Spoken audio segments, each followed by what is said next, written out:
10 बजे में आप सभी का बहुत स्वागत है और आपके साथ मैं हूं दीपवा। फिलहाल शुरू करते हैं संभागवार बड़ी खबरों का सिलसिला। अलग अलग संभागों से हमारे रिपोर्टर आप तक बड़ी खबरें पहुंचाने के लिए जुड़े हुए हैं। सबसे पहले रुक करते हैं कोटा का। कोटा संभाग की आज की बड़ी खबर आप तक पहुंचा रहे हैं हमारे संवाददाता भंवर एस चारण। हाल में घोषित देश की सबसे बड़ी मेडिकल प्रवेश परीक्षा नीट यूजी 2020 के परिणामों में नेशनल टेस्टिंग एजेंसी की बड़ी गफलत आई सामने। एजेंसी ने बड़ा ब्लंडर करते हुए उस अभ्यर्थी को ही फेल करार दे दिया जो कि पूरे देश में एसटी वर्ग में टॉप रहा है। ये विद्यार्थी राजस्थान के गंगापुर सिटी का रहने वाला मृदुल रावत है, जिसको एनटीए ने परिणाम जारी करने के बाद पहले कुल 720 अंकों के पेपर में से 329 अंक हासिल करने की अंक तालिका थमा दी थी। लेकिन रेस्पॉन्स शीट और आंसर की के आधार पर मृदुल रावत को 720 में से कुल मिलाकर के 650 अंक मिल रहे थे। बाद में मृदुल की तरफ से इस बात की शिकायत जब एनटीए को की गई तो एनटीए ने अपने रिकॉर्ड को खंगाला और पता चला कि उससे बड़ा ब्लंडर हो गया है। बहरहाल एनटीए ने अपनी चूक को स्वीकार करते हुए मृदुल रावत को 650 अंकों की ताजा और नई मार्कशीट जारी कर दी है और इस मार्कशीट के जारी होने के बाद अब मृदुल रावत पूरे भारत में एसटी कैटेगरी में नीट यूजी 2020 का ऑल इंडिया टॉपर बना है।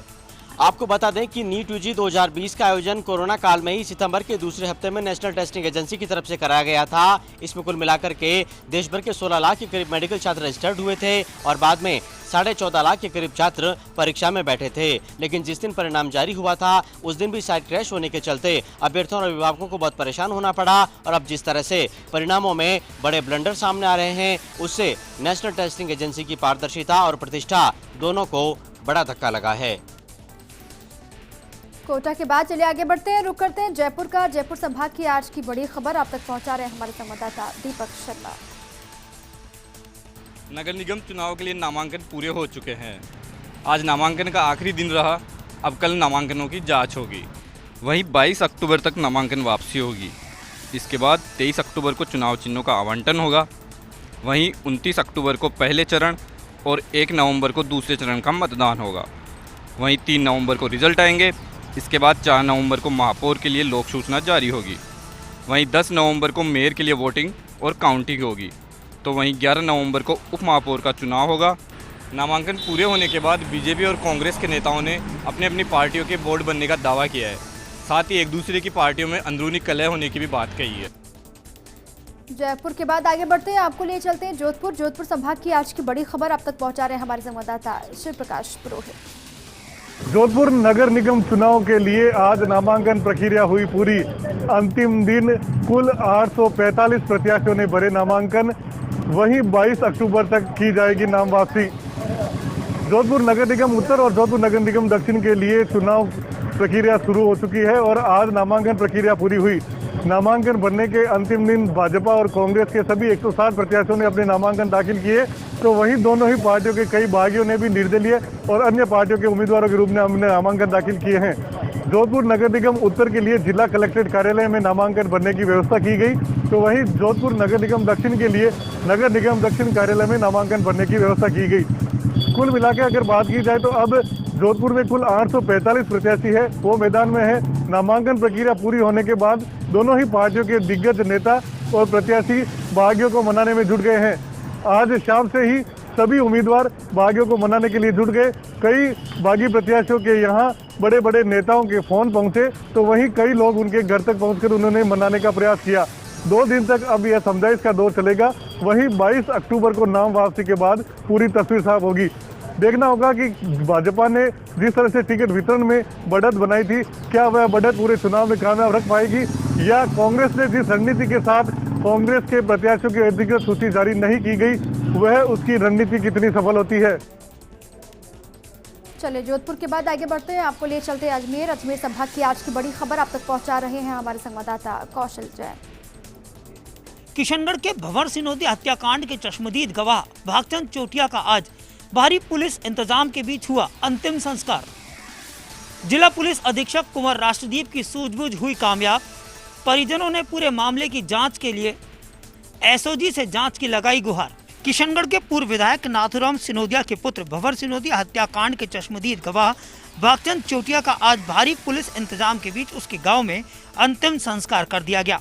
इससे पूर्व यज्ञ नारायण अस्पताल में मृतक चोटिया का पोस्टमार्टम भी पुलिस ने मेडिकल बोर्ड से करवाया। शव को लेने आए परिजनों ने इस दौरान मामले की जांच एसओजी से कराने की मांग करते हुए मौके पर मौजूद एसपी कुंवर राष्ट्रदीप को ज्ञापन दिया। हत्यारों की तलाश को लेकर जारी पुलिस कार्यवाही को देख मृतक भागचंद के परिजनों ने भी पुलिस का सहयोग किया। जिला पुलिस अधीक्षक सहित पुलिस के अन्य आला अधिकारियों ने भी किशनगढ़ में ही डेरा डाल दिया। पुलिस का दावा है कि जल्दी आरोपी पुलिस की गिरफ्त में होंगे। वहीं दूसरी ओर पुलिस भी कड़ी से कड़ी जोड़कर आरोपियों तक पहुंच रही है। घटना के बाद यहाँ बदलेंगे हालात। कल शाम अंधाधुंध फायरिंग में मौत के घाट उतारे गए भागचंद चोटिया के हत्यारे जल्द होंगे पुलिस की गिरफ्त में। पुलिस की टीमें दे रही हत्यारों के ठिकानों पर दबिश। चलिए आगे बढ़ते हैं, रुक करते हैं उदयपुर का। उदयपुर संभाग की आज की बड़ी खबर आप तक पहुंचा रहे हैं हमारे संवाददाता रवि शर्मा। उदयपुर के कानौड़ कस्बे में पिछले दिनों हुई 2 करोड़ रुपए की लूट के मामले में उदयपुर पुलिस को मिली बड़ी सफलता। पुलिस ने इस पूरे मामले में मद्रासी गैंग के मुख्य सरगना सहित 7 बदमाशों को किया गिरफ्तार। आरोपियों के कब्जे से 150 किलो चांदी, 1.5 किलो सोना और करीब 2 लाख रुपए की नकदी भी की है बरामद। पुलिस इन तमाम आरोपियों से पूछताछ कर रही है। पुलिस अधीक्षक कैलाश बिश्नोई की माने तो इस पूरे घटनाक्रम में 10 से ज्यादा आरोपी शामिल हैं, जिनमें से 7 गिरफ्तार हो चुके हैं और बाकी की तलाश की जा रही है। उदयपुर पुलिस को आज पिछले दिनों कानौड़ कस्बे में हुई करीब 2 करोड़ रुपए की डकैती के मामले में बड़ी सफलता हाथ लगी। पुलिस टीमों ने इस पूरे मामले का पर्दाफाश करते हुए 7 बदमाशों को गिरफ्तार किया है, जो अलग अलग अंतर्राज्यीय गैंगों के सदस्य हैं।